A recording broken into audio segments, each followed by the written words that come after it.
Hi friends, నేను మీ భాస్కర్ మేకల. So మొత్తానికైతే third day of evening voting ఎలా ఉంది ఏంటి, అస్సలు మిరాకిల్స్ మామా మిరాకిల్స్. నిజంగా ఈ ఓటింగ్ లో చేంజెస్ ఏమో కానీ పాపం పిక్కిలక్క వెళ్ళిపోయేలా ఉంది స్వామి.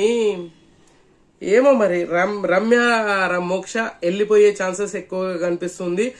అండ్ సాయి శ్రీనివాస్ కూడా ఎక్కువ ఛాన్సెస్ ఉంది. సో మొత్తానికి వీళ్ళిద్దరు ఇట్లలో వైల్డ్ కార్డ్ ఎంట్రీలో వైల్డ్ గా వెళ్ళిపోయేది వీళ్ళిద్దరిట్లలో ఒకరు వెళ్ళిపోబోతున్నారా అంటే so chances very high. So క్లారిటీగా మాట్లాడుకుందాం, ఎవరు ఏ పొజిషన్ లో ఉన్నారు. ఖచ్చితంగా మీకు నచ్చిన కంటెస్టెంట్లకు ఓట్లు వేసుకోండి. బయట సోషల్ మీడియాలో జరుగుతున్న సిచ్యువేషన్స్ చూసి మీరు ఖచ్చితంగా మా వాళ్ళు సేఫ్ అని చెప్పేసి మాత్రం అనుకోకండి. ఇంకొకటి ఏంటంటే రాము ఎలిమినేషన్ అయిపోయాడు కదా, అండ్ ఆయేషా బయటకు వెళ్ళిపోయింది కదా, ఈ ఇష్యూ అయితే చాలా సోషల్ మీడియాలో అందరికి అర్థమైపోయింది. సో అలా అని చెప్పేసి మీరు ఖచ్చితంగా అలాంటి డెసిషన్స్ తీసుకొని అరే ఏం అవసరం లేదులే అని లైట్ తీసుకున్నారంటే మీకు నచ్చిన కంటెస్టెంట్ బయటకు వచ్చే పరిస్థితి ఉంటుంది. సో క్లియర్ గా మాట్లాడుకుందాం, ఎవరు ఏ పొజిషన్ లో ఉన్నారు, ఎవరికి ఎంత ఛాన్స్ ఉంది, అండ్ ఎవరి పొజిషన్స్ ఏంటి అనేది మాట్లాడేదానికంటే ముందు ఖచ్చితంగా వీడియోకి ఒక లైక్ తీసుకొని వీడియో చూసే ప్రయత్నం చేయండి. అలాగే ఎండ్ వరకు చూసే ప్రయత్నం కూడా చేయండి. హైప్ అనే బటన్ వచ్చింది కదా, అది కూడా ఒక్కసారి క్లిక్ చేయండి అబ్బా, మనకు చాలా పుష్ అవుతుంది. అండ్ ఇంకా లేట్ చేయకుండా వీడియోలోకి వెళ్దాం. సో టాప్ పొజిషన్ వచ్చేసరికి యాజ్ యూజువల్ గా ప్రతిసారి టాప్ పొజిషన్ నేను చెప్పి విసుకొస్తుంది నాకైతే. తనుజ గారికి ఆ రేంజ్ లో ఓటింగ్ పడుతుంది, మళ్ళీ 1% పెరిగింది అబ్బా. ఆల్రెడీ కంటెంటర్ అయింది, కెప్టెన్సీ కంటెంటర్ అవుతుంది, అండ్ ఇంకేం కావాలి, కంటెంటర్ వైజ్ అవుతుంది, అండ్ బాగా కంటెంట్ వస్తుంది. ఎక్కడ చూసినా ఇక్కడ తనుజలో ఒక స్పెషల్ పర్సన్ స్పెషల్ యాక్టివిటీ ఏంటి అని అంటే ఎక్కడున్నా కూడా ఎంత మందిలో ఉన్నా కూడా ఆమె అటెన్షన్ అంతా వేరే వాళ్ళ అటెన్షన్ అంతా ఆమె చుట్టూ తిరిగేటట్టుగా ప్లానింగ్ చేసుకుంటుంది. ఆ రేంజ్ లో ఆమె క్రియేట్ చేయగలుగుతుంది. సో అలాంటప్పుడు వర్కౌట్ అవుతుంది కదా, సిచ్యువేషన్స్ ఖచ్చితంగా వర్కౌట్ అయ్యే ఛాన్సెస్ ఎక్కువగా ఉంటది కదా. సో అది బాగా చేస్తుంది. ఆ గ్రాఫ్ చేయడం వల్ల స్క్రీన్ స్పేస్ వస్తుంది, ఏ సిచ్యువేషన్ లో అయినా తనుజ కనిపిస్తుంది, ఆడియన్స్ కి ఎక్కువ ఫుటేజ్ లాగా ఎక్కువ కనిపిస్తుంది అనమాట. సో లైవ్ లోనే కాదు ఎపిసోడ్ లో కూడా ఎక్కువ ఫుటేజ్ కనిపిస్తుంది కాబట్టి, అండ్ అంత బాగా డిఫైన్ చేసుకుంది, అంత బాగా గేమ్ ఆడుతుంది. ఈ దొంగల టాస్క్ గేమ్ బాగా అర్థం చేసుకుని గేమ్ అయితే ఆడింది. మొత్తానికైతే కంటెంట్ అయింది. అండ్ 35% మార్నింగ్ కి ఇప్పటికి చూసుకుంటే 1% ఓటింగ్ మళ్ళీ పెంచుకుంది అబ్బా. సో 35% తోటి టాప్ పొజిషన్ లీడ్ చేస్తుంది. అండ్ సెకండ్ పొజిషన్ వచ్చేసరికి మళ్ళీ కళ్యాణే ఉన్నాడు. సో వీళ్ళిద్దరు పొజిషన్ చెప్పి ఇదే తలనొప్పి వస్తుంది. సో సెకండ్ పొజిషన్ లో కళ్యాణ్ ఉన్నాడు. కళ్యాణ్ కి 17% ఓటింగ్ అయితే నడుస్తూ ఉంది. అండ్ మార్నింగ్ కి ఇప్పటికీ ఒక 1% ఓటింగ్ అనేది తగ్గింది. అండ్ ఈ రోజు ఏమన్నా మారిందా అని అంటే ఏమీ పెద్దగా మారలేదు. కళ్యాణ్ కి వెయిటేజ్ వస్తలేదు, గేమ్ బాగా ఆడుతున్నాడు, అన్ని చేస్తున్నాడు, కానీ ఎక్కడో ఏదో మిస్ అవుతుంది. ఆ మిస్ అయిన ఫీలింగే ఆడియన్స్ కి కనెక్ట్ చేయలేకపోతుంది, ఆ లింక్ కనెక్ట్ అవ్వలేకపోతుంది. అందుకనే ఆటోమేటిక్ గా మనోడికి ఆ గ్రాఫ్ అనేది పెరగాలో తగ్గాలో అదే కొట్టుమిట్ట ఆడుతున్నట్టుగా ఉంది. ఏదో స్టాక్ మార్కెట్ లాగా పైకెళ్ళి కిందకి వస్తున్నా, పైకెళ్ళి కిందకి వెళ్తున్నా అన్న పరిస్థితికి తీసుకొస్తుంది అనమాట. సో సెకండ్ పొజిషన్ లో 17% తోటి ఓటింగ్ అయితే బాగానే ఉంది. బట్ అనుకున్నంత రేంజ్ లో కళ్యాణ్ కు ఓటింగ్ అయితే నడుస్తలేదు, పడతలేదు అనేది అయితే క్లియర్ గా అర్థమవుతుంది.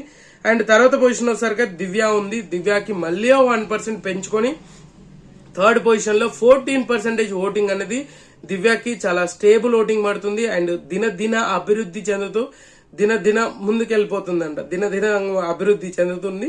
అండ్ ఒక్కొక్క స్టెప్ పైకి వెళ్తూ ఉంది అనమాట. ఇంత బాగా ఓటింగ్ పడుతుంది అని అంటే నేను ఎక్స్పెక్ట్ చేయలేదు, ఇంత బాగా ఓటింగ్ పడుతుంది.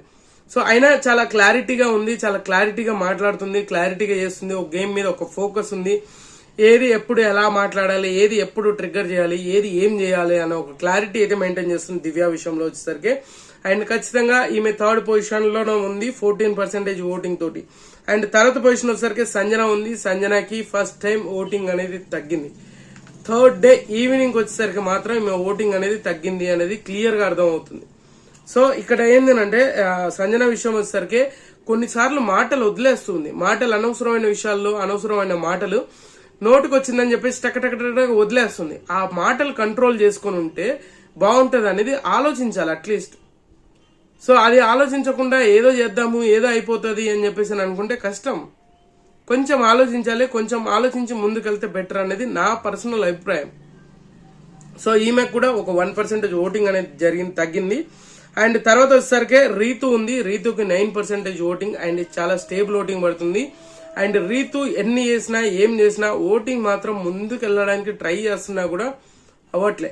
రీతు కంటెంట్ వైజ్ బాగానే ఇస్తుంది. ఈ పులిహోర కంటెంట్ పెద్దగా చూపించకపోయినా కూడా సో ఎక్కడో ఏదో కార్నర్ లో last end of the day అక్కడే చూపించి అక్కడే ఆగినట్టుగా అనిపిస్తుంది. సో అప్పుడు సచ్చినట్టు ఏం చేయాలో అర్థం కాక ఏదో చేయాలి, ఏదో జరిగిపోతుంది అన్నట్టుగా ముందుకు వెళ్తుంది తప్పితే అంతకుమించి ఇంకా పెద్దగా వర్కౌట్ అయ్యేంత ఫుటేజ్ అయితే ఖచ్చితంగా రీతుకు రావట్లేదు. నిన్న టాస్క్ ఆడినప్పుడు బాగా ఆడింది, ఈ రోజు ఆ సీక్రెట్ టాస్క్ కూడా కంప్లీట్ చేసింది.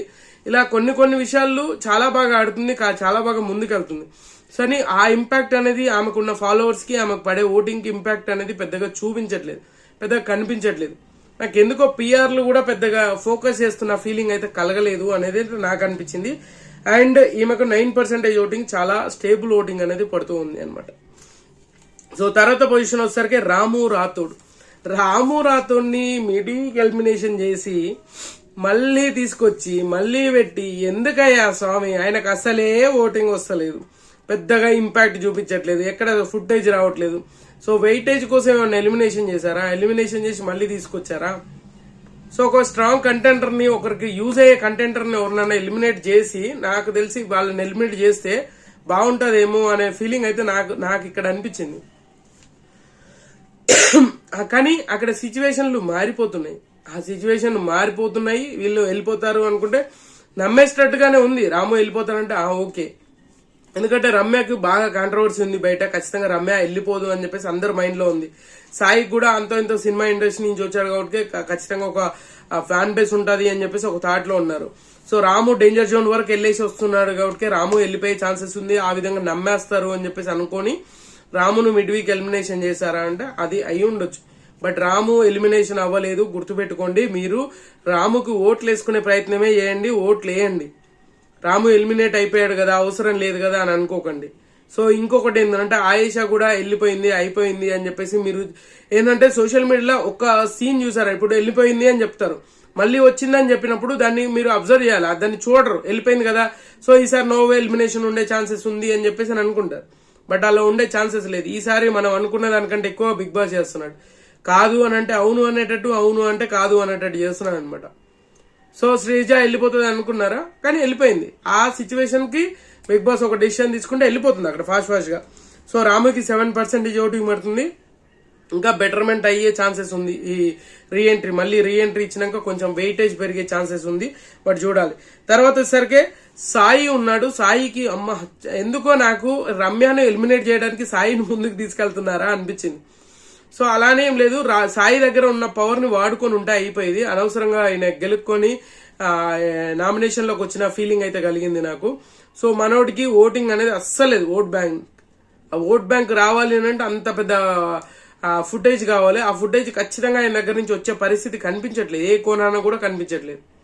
అది కొంచెం ఆలోచించుకొని ముందుకెళ్తే బాగుండేది. బట్ అది మనోడు కొంచెం ఆలోచన అది కూడా లేకుండా ముందుకెళ్ళిపోవాలని చూస్తున్నాడు అనమాట.